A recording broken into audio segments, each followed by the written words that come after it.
George Steiner tiene la imagen de que, o la expresión en la que dice la de profesor es una vocación absoluta, ¿no? Una vocación profesional o una dedicación absoluta. Y entonces, ¿por qué utiliza esa expresión? Porque dices una dedicación absoluta de tipo similar a la del ministerio religioso. Es decir, en los dos casos, tanto el profesor como el sacerdote, ¿no? Ya diríamos en nuestro contexto, tiene en sus manos el alma de una persona durante unas horas al día, ¿no? O en un momento dado de su vida. Y bueno, me parece que es una imagen, o sea, que en entrada puede decir, bueno, un profesor, no, se puede decirlo, no. O sea, no nos metemos en el alma de la gente. No va por ahí, va por el lado de la trascendencia de la labor educativa o de, no sé, la alta responsabilidad que tenemos como educadores. Porque la medida en que no consideremos solo que nuestra tarea es algo técnico, ¿no? O se diría ahora, ¿no? Algo que puede hacer una máquina, sino que el componente humano, ¿no? De relación, de diálogo, ¿no? Es esencial, pues ahí hay una conexión personal, ¿no? Y además bastante cercana. O sea, quizá en una universidad menos que en una escuela secundaria, pero en una universidad por lo menos donde se busca, ¿no? Que haya una comunidad educativa, como parece que es la UIC, o me consta que es la UIC, pues más cercana que en una universidad pública más grande, donde eso quizás es más difícil, no hay ese interés inmediato, ¿no? Entonces, la de profesor es una vocación absoluta por esa razón, eh, y también porque muchas veces se exige ir más allá de lo meramente exigible. O sea, valga la expresión, ¿no? Y esto de entrada, hombre, puede sonar mal, ¿no? O sea, aquí a la gente que dice, oye, yo tengo mi contrato laboral, tengo mis horas de trabajo y ya está. O sea, ya hago bastante con cumplir, ¿no? Mis horarios y mis obligaciones y dar mis X créditos de clase. Pero si no me equivoco, y no voy a hacer ninguna encuesta de levantar la mano, o sea, ¿quién de aquí, pues sí, la pregunta retórica, ¿quién de aquí no se ha excedido alguna vez para atender a un alumno, para cubrir una necesidad de la facultad, para cubrir a un compañero? Y lo ha hecho con una sensación de, bueno, es que esto es parte de mi trabajo, ¿no? Porque no soy un funcionario, en más en el sentido este tópico de funcionario, o no soy un operario de una maquinaria de engranaje, que da igual si estás o no estás, sino que esto es parte un poco de mi vida, o sea, me implica a mí, ¿no? O sea, la educación es algo que no es independiente de mi, sí, para qué vivo, sino que es una vocación muy cercana a mi vida personal, como sucede claramente en el ministerio religioso, como también sucede en la medicina, también, y aquí nos podríamos ir, que no me voy a ir, por el origen del concepto de profesión, ¿no? Profesión es el que profesa, luego hablaré del profesionalismo. Y tradicionalmente las profesiones en las que se profesa son las del ministerio religioso, las del abogado, ¿no? O el juez, las del médico y las del profesor.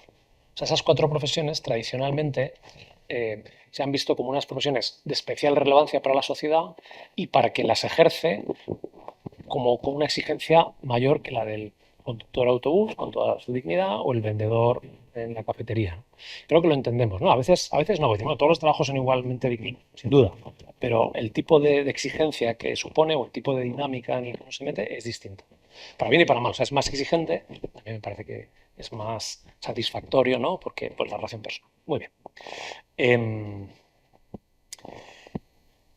Aquí, bueno, yo voy a decir una broma que la digo que es, de algún modo, cuando entramos en el aula, es casi como que entramos en el templo del saber, ¿no? Se detiene el tiempo, ¿no? Y tiene que venir luego después a llamarnos la atención, oye, que se te acabó la hora, acaba ya, ¿no? Te crees que estás aquí haciendo algo muy trascendental y, bueno, hay que mantener el horario, ¿no? O sea, que esas cosas también nos pasan. Eh, También otra referencia que no quería dejar de hacer es a una autora que yo descubrí hace 4 o 5 años y que vino a España hace dos. Tiene un nombre curioso que es Zena Hitz o Zina Hitz. Es un nombre curioso porque es de origen judío, tanto el apellido como el nombre, Zena, que es una profesora de una universidad pequeñita de Estados Unidos, que se llama Saint John's College, aunque ella hizo el doctorado en Chicago, pero digamos abandonó la vida de los cubanos, es una elección, que no digo que haya que hacerla, digo, pero ella la hizo. Me retiro digamos, del mundo académico de élite y me voy a una institución centrada más en la formación de los alumnos, la formación humanística.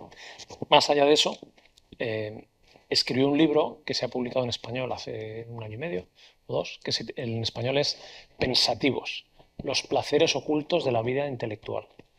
En inglés el título es un poco distinto, es Lost in Thought, está bien traducido, como perdidos en el pensamiento, pensativo, ¿no? Los placeres ocultos de la vida intelectual. Entonces, es uno de esos libros que creo que vale la pena leer, sobre todo el primer capítulo, en que el libro surge de un ensayo que publicó en una revista, First Things, que muchos la conocerán, y entonces el editor de esa editorial, que es Princeton University Press, le dijo, ¿por qué no escribes un libro basado en ese ensayo? Entonces cogió el ensayo y lo estiró. Pero en el primer, si así uno dice, no tengo tiempo de leerme el libro entero, no pasa nada. Uno se lee el primer capítulo y tiene, digamos, lo más jugoso. Y aquí simplemente lo menciono por presentar la figura, que me parece que es alguien relevante y que tiene cada vez más peso en el ámbito de la educación humanista. Tiene un proyecto, muy brevemente, que se llama Catherine Project, que es un voluntariado intelectual académico de gente que ofrece online de modo gratuito cursos de grandes libros de cualquier tema, ¿no? Incluso también de idiomas, de latín y de griego, y también en español. Ahora han empezado a aparecer, porque como está en Estados Unidos, supongo que hay mucho hispano. Y entonces lo digo porque si a alguien le interesa, es fácil encontrar la web, Catherine Project, y ella es la fundadora, se presenta así como la fundadora. Y aquí me quería fijar en el subtítulo del libro, Los placeres ocultos de la vida intelectual. O sea, creo que los profesores tenemos esa experiencia, ¿no? Que el dedicarnos a la vida intelectual, no solo al estudio, sino también al cultivo de las almas de los estudiantes, es algo no solo placentero, sino que es capaz de dar sentido a nuestra vida. O sea, me dice, bueno, yo qué he hecho en mi vida. Ahí podría decirle, tengo ya 46, ya ponerse, ¿no?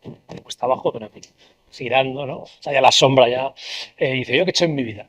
Pues no, yo creo que un profesor, también un profesor de secundaria, incluso secundaria probablemente con más motivo, puede decir, mira, yo me he dedicado a enseñar a los jóvenes. No sé, o sea, si me dice, bueno, me he dedicado a hacer el Tesla, por poner el ejemplo, ¿no? Que está polémico.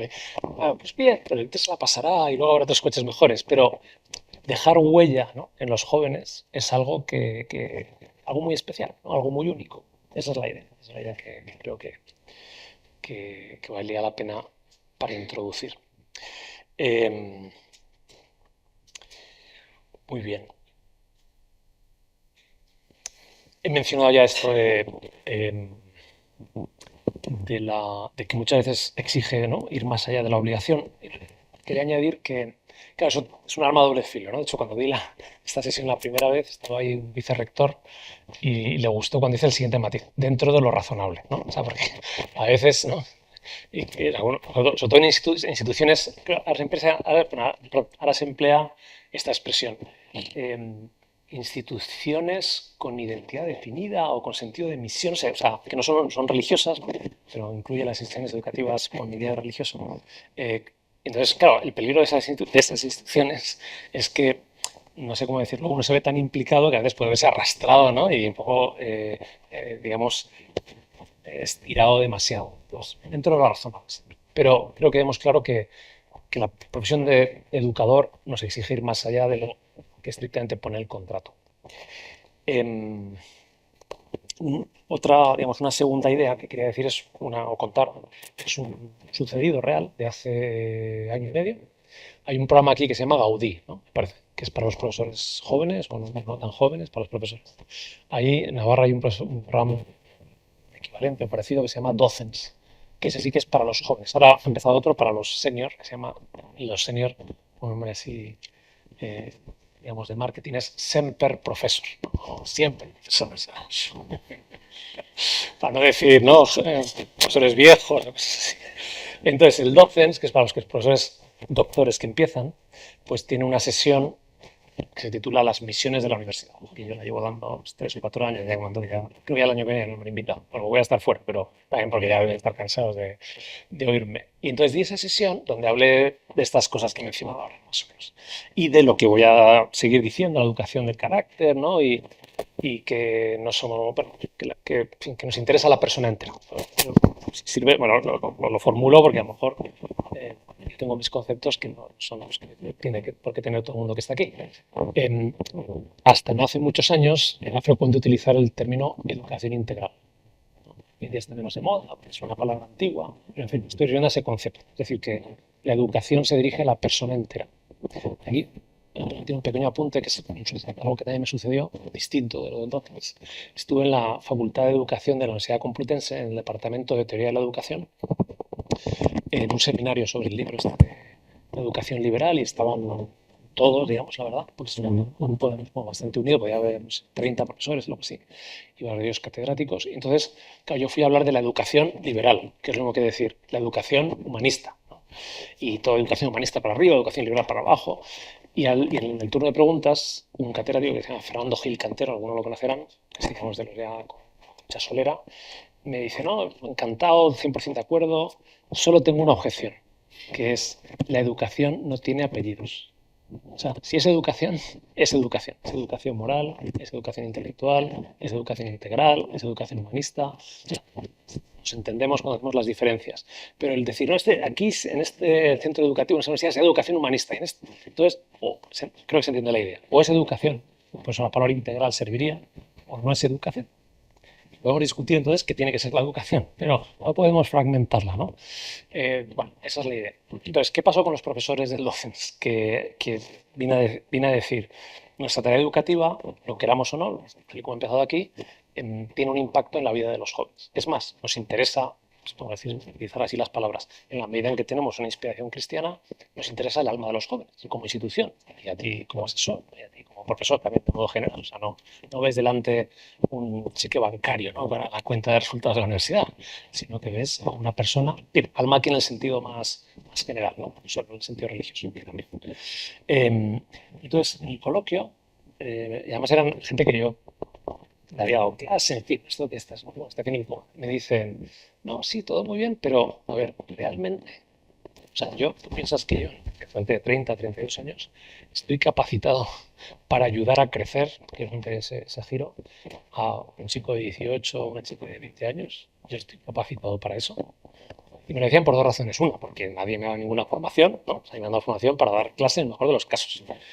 Para investigar eso sí, no, porque han hecho el doctorado. Pero para ayudar a crecer no me han dado ninguna formación. Una sesión así un poco general del asesoramiento.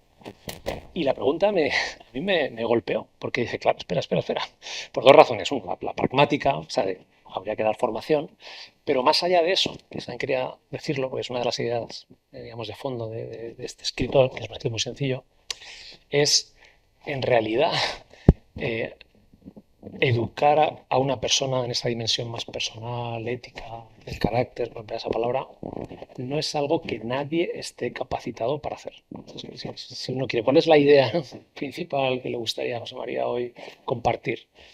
O sea, somos educadores, nos interesa la persona entera, inevitablemente nuestra tarea repercute en la persona en su conjunto, pero ninguno podemos sentirnos capacitados para conseguir ese objetivo tan grande de ayudar a crecer, o de que una persona crezca mientras está en la universidad. Entonces, es una paradoja. Entonces, ¿qué hacemos, no? O sea, si no estamos capacitados y no deberíamos sentirnos capacitados, y a la vez es algo inevitable y algo que tenemos que buscar, ¿qué hacemos? Pues reconocernos incapaces. Ese es el principio, bueno, que tiene un punto, ¿no?, socrático, ¿no? Reconocer tu ignorancia, tu incapacidad, reconocer que es una empresa que excede, porque crecer es una cuestión absolutamente personal, absolutamente íntima, a la que en el mejor de los casos podemos colaborar, creando el contexto adecuado, no estorbando, podemos decir, pero evitando, que esta seríamos, como sería la idea, la visión que a veces a alguien le puede venir, y por eso lo planteo también, de que desde la perspectiva de la educación del carácter y los programas de educación del carácter, pues hay como, no sé cómo decirlo, una técnica, un itinerario, ¿no? Que si uno sigue estos pasos, a estas clases, o hace estos programas como el que he dicho, programa de desarrollo del carácter, ¿no? O sea, yo doy clase ahí, o sea, tiene su sentido. Pero no hay que pensar que esos programas realmente consiguen por sí mismos que la persona crezca. O sea, ayudan, no, pero y desde luego uno no tiene, no es una técnica. El crecimiento personal es libre, misterioso. Creo que se entiende la idea. Luego podemos discutirla, porque en fin, también tiene sus complejos, ¿no? Pero te digo, para mí fue un shock. Entonces, avanzo. Profesionalismo. Pero esto lo puedo estar de modo más breve y conciso. Laura, sí que voy a hacer una pequeña encuesta para ver cuánto hace falta. ¿Cuántos habían oído hablar de la palabra profesionalismo antes de esta sesión? Algunos, pero poquitos. Vale, o sea, por sentado que ni siquiera la palabra, ¿de acuerdo? Entonces, es una palabra que, lo mismo, en inglés es relativamente frecuente en el ámbito educativo, en español casi nada o nada. Es un neologismo, pero que se utiliza ya en distintos contextos, incluso de la ANECA, o sea, de la ANECA, vamos, de gente que trabaja para la ANECA, ¿no? En fin, si alguien quiere luego lo di la referencia, creo que está, no sé si la puse aquí. O sea, que está aceptado incluso por las instancias oficiales. Pero, en fin, ¿de dónde viene esto? Viene de los estudios sobre los estudios de medicina. O sea, los estudios sobre la carrera de medicina. En concreto, especialmente en Estados Unidos, que me suelen aparecer ese tipo de reflexiones. Entonces, en los años 80, 90, se preguntaron, ¿cómo debemos formar a los médicos? Entonces, ahí hay varias figuras. Una de ellas, la más destacada, la que yo tengo como referencia, es Edmund Pellegrino, que a lo mejor a alguien le suena, que alguien está en bioética, pues es una de las principales voces, o era, de la bioética en Estados Unidos y en el mundo. Una que venía de una tradición aristotélica, esto también es relevante porque conecta luego con la de educación del carácter. Y él, desde esa perspectiva más de virtudes y de carácter, y otros desde una perspectiva que no tiene nada que ver con ese planteamiento, coincidían en esto, es la tesis. O sea, ¿qué es el profesionalismo? El profesionalismo es un ámbito de estudio dentro de la educación superior, que lo que se pregunta es cómo debemos educar. Empezó por los médicos, pero también se ha ido ampliando a casi todas las áreas, ¿no? La economía, el derecho, la educación, también es uno de los lugares donde está más desarrollado. Entonces, si uno busca esos profesionales en education, entonces te salen libros, como digo, cientos, pero es un área bastante consolidada. Y la idea que todo el mundo comparte, que es la base y que me parece de interés y la que quería proponer aquí para consideración y conversación, es, en el caso de medicina se ve muy bien, pero vamos, un modo equivalente en el caso de profesor, ¿no? ¿No? La escuela de magisterio, o como se llama ahora, de profesorado, es grande, ¿no? Todas las ciencias de la salud, etc. O sea, muchas profesiones es muy evidente que, ese es el argumento, para ser un buen médico no basta solo con que saques el número del MIR, es decir, con que tengas los conocimientos, hacer bien los test o sepas muy bien las asignaturas, teóricamente. Para ser un buen médico, además de eso, para tener buenos conocimientos y sacar un muy buen número en el MIR, necesitas una serie de cualidades personales, también llamadas virtudes, si queremos. O sea, no es una cuestión, no vamos a discutir de nombres, no, llamémoslo cualidades personales. La empatía, la paciencia, ¿no? La humildad. O sea, estoy hablando de cualidades de un médico. Es más, ¿no? Yo eso lo he seguido en la prensa, sale cada de los últimos años, artículos, el periódico que más leo es El País, es El País de la periodista de educación que es Elisa Silió, es un tema, ¿no?, que lo tiene como entre ceja y ceja, colegios de médicos, facultades, todo el mundo preocupado porque salen médicos, ¿no?, top, que luego llegan al hospital y aquello es un desastre porque no tienen buen carácter. Ese es el resumen. O sea, no sé si estoy resumiendo demasiado, pero la idea es, para formar buenos médicos, no puedes limitarte solo a dar cualificación técnica o profesional en sentido hispano, sino que de algún modo tienes que preocuparte o deberías preocuparte también de desarrollar una serie de cualidades personales o virtudes como las que he mencionado. Y aquí viene lo importante, no para que fulano, fulana, fulanita, tal, sea mejor persona, eso puede ser interesante para la universidad, sino para que sea un buen profesional. Este es el argumento. O sea, no es una cuestión, digamos, moral o de crecimiento como persona, sino para ser un buen profesional. Ser un buen profesional incluye cualidades personales. Pero se entiende la idea, no lo podemos discutir, ¿no? Entonces, en eso están de acuerdo todos los que más o menos de acuerdo, de una manera u otra, o todos los que se dedican al profesionalismo. ¿De acuerdo? Y entonces eso, en nuestro contexto educativo, no es tan, bueno, está muy poco extendido, digo, nada extendido, o sea, sí creo que no, está en el periódico, pero no hay muchas universidades que yo conozca, no sé cómo decirlo, que lo hayan afrontado, bueno, la UNED no sé cómo está, o sea, que a lo mejor ya lo tenéis resuelto y ya está, ¿no? Pero vamos, mi sensación es que en general no, por el contexto educativo en el que estamos, ¿no? Y en medicina, que se ve muy claro, quizás sí, ¿no? Ahora sí que lo conozco, que tienen un programa de identidad médica, no desde hace mucho, desde hace 10 años, donde se trabaja en esas cualidades, pero también ahora van a reformar porque era muy pequeñita. Pero lo mismo que uno dice en medicina, dice, me atrevería a decir, más todavía en educación, ¿no? Está el futuro de la sociedad. Y ahí de momento que es, bueno, no conozco ningún programa claro. Bueno, uno en la UB, de Ángel Pascual, si lo conocéis, una pequeña iniciativa que tiene. Bueno, vale, estos son los estudios de profesionalismo, este es el argumento, que va en la línea de ¿qué significa educar en la universidad? Que es de lo que estamos hablando. Entonces, educar en la universidad no puede limitarse a la cualificación técnica, también tiene que incluir el desarrollo de cualidades personales. Y quiero ir hacia el final, sí, ya son casi menos 20. Entonces, he hablado del documento marco. Entonces, ese desarrollo de cualidades personales, ¿cómo se puede cultivar, ya la palabra, en la universidad? Pues iba a decir, no hay una única manera. Yo creo que pues esto es bastante reciente. Puedo decir, y luego vamos más si interesa, que hay una universidad de Estados Unidos, se llama Wake Forest. ¿A alguien le suena Wake Forest? A mí no me sonaba de nada hasta hace 3 o 4 años. Pero es una universidad que está liderando esto por varias razones. Una, porque ficharon a una persona, que es el director del programa, que había estado en Oxford, en el Oxford Character Project, y luego porque les han dado cientos de millones de dólares, no exagero, no solo para ellos, sino para que con otras universidades de Estados Unidos se extiendan este modelo de que la educación universitaria incluya también la dimensión de crecimiento personal, de desarrollo de virtudes, enfocado a la profesión y también en general, como diciendo, oye, queremos, porque en Estados Unidos tienen una visión muy clara de la educación cívica, ¿no? O sea, queremos buenos ciudadanos, gente responsable, gente implicada, gente honesta, gente participativa. Entonces, ellos, digamos, están también todavía explorando cómo hacerlo. Yo he mencionado, pues tenemos una actividad extracurricular, que es una cosa muy mínima, que lo hacen los alumnos que quieren, pero imaginemos que eso, en vez de ser extracurricular y mínimo, es transversal, ¿no? Todos los alumnos hacen un módulo donde se habla de virtudes referidas a la propia profesión. Ese sería un modo, por poner un ejemplo, y estar aquí encima de la mesa la conversación. Objeción a esto. Me digo, bueno, ¿quiénes somos nosotros, ¿no? Para meternos en la vida de los demás, ¿no? O realmente, no sé, tener cualidades o virtudes como es una cosa tan personal, como yo mismo he dicho al principio, pues no tiene sentido meter una asignatura. ¿Qué vas a evaluar? ¿Qué evalúas? ¿No? El grado de virtud que tienen. Te plantea ese tipo de problemas que creo que son fácilmente solventables, ¿no? Aquí lo que quería, digamos, mencionar es que eso es, no sé, una buena universidad no puede dejar de tener esta perspectiva. Y voy cerrando mi argumento. En el contexto de España, de Cataluña, todas las sensibilidades, después de 18 años en Cataluña, y en general de la tradición francesa de las universidades, a Francia, Italia, Portugal y América Latina, tenemos, es conocido, una universidad profesionalizante. La gente viene y hace un grado. Y desde la primera carrera hasta el último, salvo por las asignaturas del CIP, ¿no?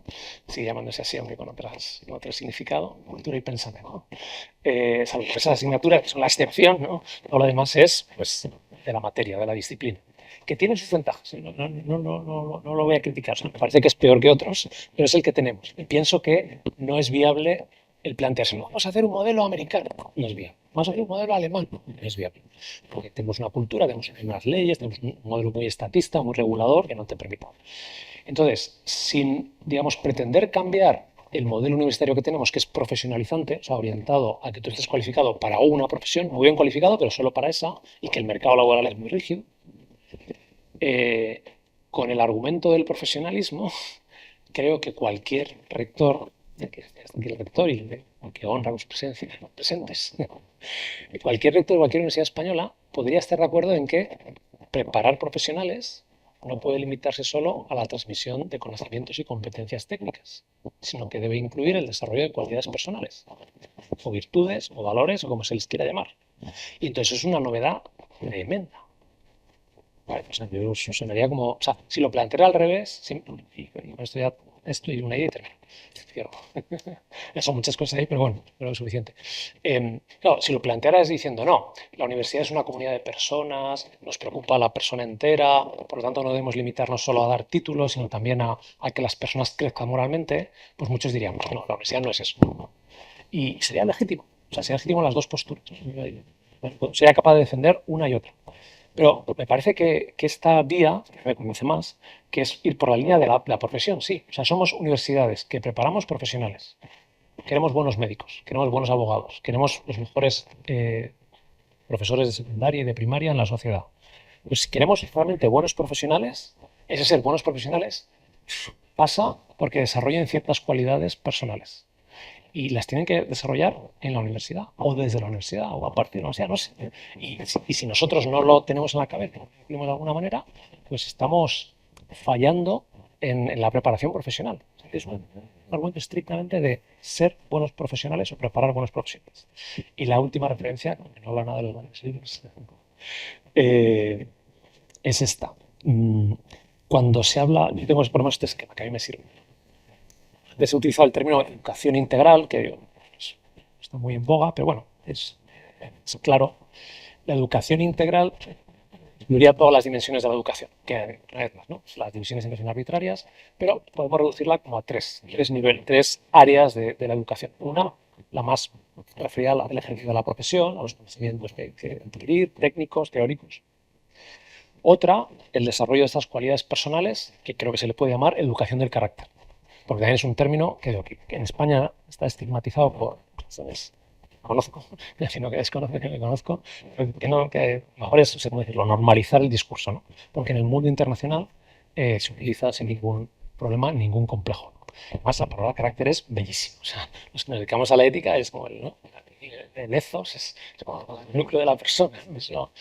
Bien, y la tercera sería la formación intelectual, pero digamos de fondo, lo que se desarrolla a través de la formación humanística. Ahí entrarían los grandes libros, o en general las asignaturas de humanidades. O sea, el cultivar hábitos intelectuales, desde cosas tan conocidas, pero importantes como el pensamiento crítico, la capacidad crítica, me gusta más esa formulación, la capacidad de relacionar y de sintetizar, la capacidad de argumentar, la capacidad de dialogar, todo eso son cualidades intelectuales, también se llama virtudes intelectuales, que le interesa.